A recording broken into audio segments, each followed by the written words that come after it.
बिस्मिल्लाहिर्रहमानिर्रहीम। आज के लेक्चर में हम 11th class maths chapter 7 mathematical induction and binomial theorem से कुछ इंपॉर्टेंट एमसीक्यू सॉल्व करते हैं एंट्री टेस्ट के लिए। तो 29 नंबर है, 28 हमने पहले 4 लेक्चर में सॉल्व की है।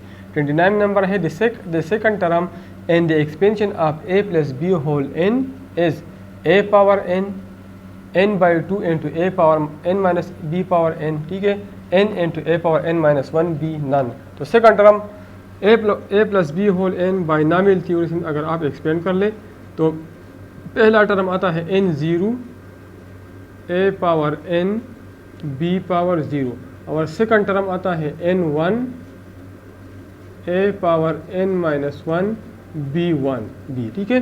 तो n1 हमारे साथ n के बराबर है, ये कम्बिनेशन का फार्मूला है n pictorial divide by n minus 1 pictorial into 1 pictorial, ये 1 n के बराबर है और a n माइनस b। तो इसमें ऑप्शन नंबर सी इसमें करेक्ट ऑप्शन है, ठीक है। 30 है in a binomial expansion the coefficient from the beginning and end are equal. ये मैंने पहले भी एक्सप्लेन किया कि पहला इसका जो आप 10 टर्म या 15 टर्म जो मालूम कर ले, पहला और लास्ट टर्म बराबर होगा कोएफिशिएंट, सेकंड और सेकंड लास्ट टर्म, थर्ड और थर्ड लास्ट टर्म, ये मैंने इससे पहले लेक्चर में एक्सप्लेन भी की है, ठीक है। तो पहले और आखिरी टर्म का कोएफिशिएंट बराबर होगा, ठीक है। तो the coefficient from the beginning and end are equal, ठीक है। 13 है 11 पिक्टोरियल 1 इंटू 1 पिक्टोरियल मल्टीप्लाई है 2 into 2 pictorial 3 into 3 pictorial 4 into 4 pictorial plus n into n pictorial, ठीक है। तो ये मैं एक फॉर्म में इससे इसका सम मालूम करना है, तो इसको मैं एक दूसरे फॉर्म में लिखता हूँ।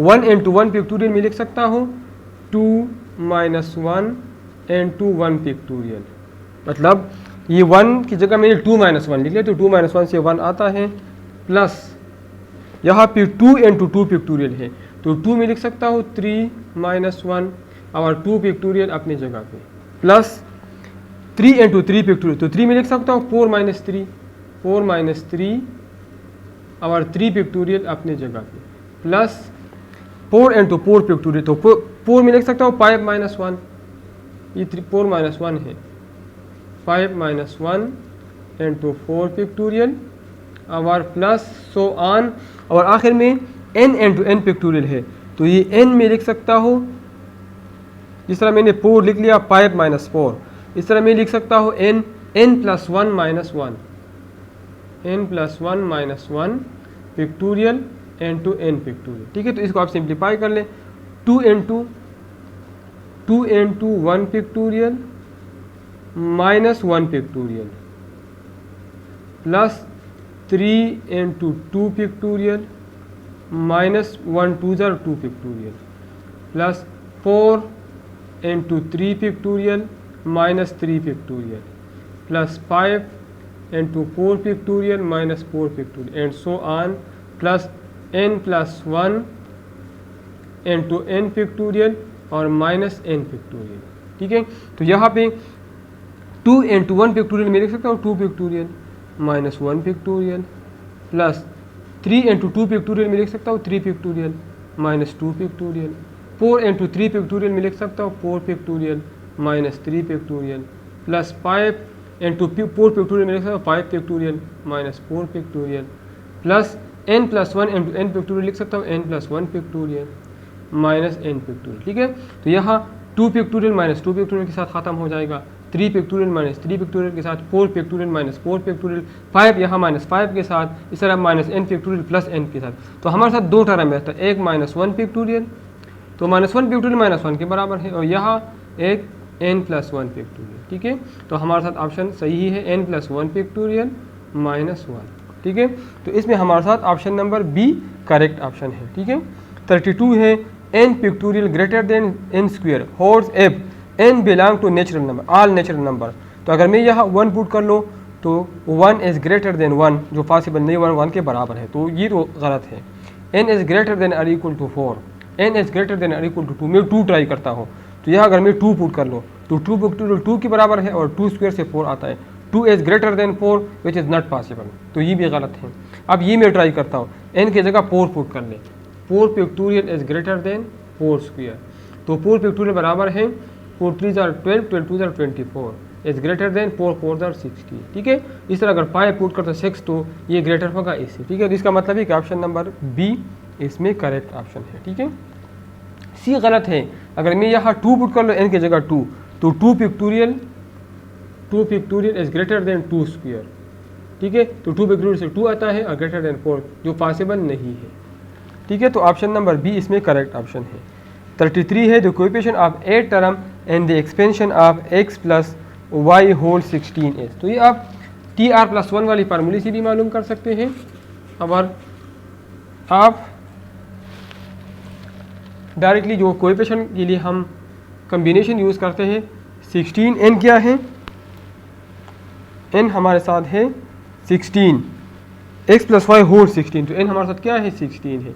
तो 16 0, 16 1, ये सिर्फ मैं कोएफिशिएंट लिखता हूँ, 16 2, 16 3, 16 4, 16 5, 16 6, 16 7। तो हमारे साथ यहाँ पे रिकॉर्ड है 8 टर्म के, 8 टर्म। तो 8 टर्म हमारे साथ, ये फर्स्ट टर्म का कोएफिशिएंट इसलिए कोएफिशिएंट है, सेकंड थर्ड 4 5 6 7 8, तो 8 टर्म का कोएफिशिएंट है 16 7। ठीक है, तो इसमें ऑप्शन नंबर 16 7 या 16 7 सेम है। ऑप्शन नंबर डी इसमें करेक्ट ऑप्शन है। Middle term and the expansion of a plus B whole n if n is even। तो n अगर इवन हो तो हमारे साथ ये फार्मूला है। अगर 8 हो तो हमारे साथ दो फार्मूले हैं, 8 पर 2 टर्म n+1/2 और n+3 डिवाइड बाई, ये मैंने पहले एक्सप्लेन की है। ठीक है, 35 है first 2 terms of the expression 4 + x whole 1/2 as, इसके पहले 2 टर्म मालूम कर ले। तो ये हमारे साथ होगा 1/2 और 4 में यहाँ से कॉमन लेता हूँ क्योंकि फार्मूला बनाना है, क्योंकि x 4 से कम होना चाहिए, तो 4 इसलिए मैं कॉमन लेता हूँ, ये मैं 1 करूँगा तो 1 प्लस यहाँ पे 4 नहीं है तो x/4 आ जाएगा और होल पावर 1/2, 4 का पावर भी 1/2 है, तो 4 अंडर रूट हमारे साथ 2 के बराबर है, तो 1/2 मल्टीप्लाई बाई 2 और 1 प्लस x/4 1/2, मतलब 4 अंडर रूट की जगह मैंने यहाँ 2 लिख लिया, ये 2 ख़त्म हो जाएगा और ये फार्मूला ओपन कर ले 1 प्लस nx, तो n क्या है 1/2 है और x क्या है x/4 है, और सिर्फ 2 टर्म मालूम करने हैं तो तीसरे की ज़रूरत नहीं है, x और डिवाइड बाई 8, तो 1 प्लस x/8, तो ऑप्शन नंबर बी इसमें करेक्ट ऑप्शन है। ठीक है, मैंने आज ये लेक्चर तो ख़त्म हो गया। जो मैंने यूट्यूब चैनल में MCQ सॉल्व की है, तो मैंने वहाँ MCQs 1 MCQs 2 3 नाम दी है वहाँ पे टाइटल में। ठीक है, तो एक मेरे साथ है MCQs 30 में मैंने क्वेश्चन नंबर 10 हमारे साथ है, उसमें MCQs 30 जो टाइटल है उसमें नंबर 10 है, अगर A left side of B हो या coincide or coincide with B, if A with left side of B or coincide with B. ठीक है, तो लेफ्ट साइड का मतलब है कि A is less than B, लेकिन यहाँ पे दूसरा पॉइंट है अगर कोइंसाइड हो तो कोइंसाइड का मतलब कि A is equal to B. ठीक है, तो अगर ए बी के लेफ्ट साइड हो या बी के कोइंसाइड हो तो इसी कंडीशन में A less than or equal to B होगा। ठीक है, उसमें 4 ऑप्शन है उस 10 नंबर MCQs में, ए लेस देन बी है पहला नंबर, दूसरा है ए ग्रेटर देन बी, तीसरा है A less than or equal to B. तो वहाँ पे मैंने गलती में ये सही किया, मैंने कोइंसाइड को नहीं देखा है, मैंने सिर्फ ए लेफ्ट साइड ऑफ बी देखा है, तो मैंने डायरेक्टली ए लेस देन बी टिक किया, लेकिन हकीकत में पार्ट सी टिक है, पॉइंट सी, क्योंकि A less than or equal to B, यहाँ लिखा है A left side of B or A coincide with B. ठीक है, तो कोइंसाइड का मतलब कि इक्वल, तो less than or equal to, तो ऑप्शन नंबर सी उसमें करेक्ट ऑप्शन है। ठीक है, तो आप वो MCQs 30 में नंबर 10 देख ले, वहाँ भी ऑप्शन नंबर सी करेक्ट है, गलती में मैंने ऑप्शन नंबर ए करेक्ट किया है। ठीक है, थैंक यू। आप लोग मेरा चैनल लाइक करें, सब्सक्राइब करें और अपने दोस्तों के साथ शेयर करें।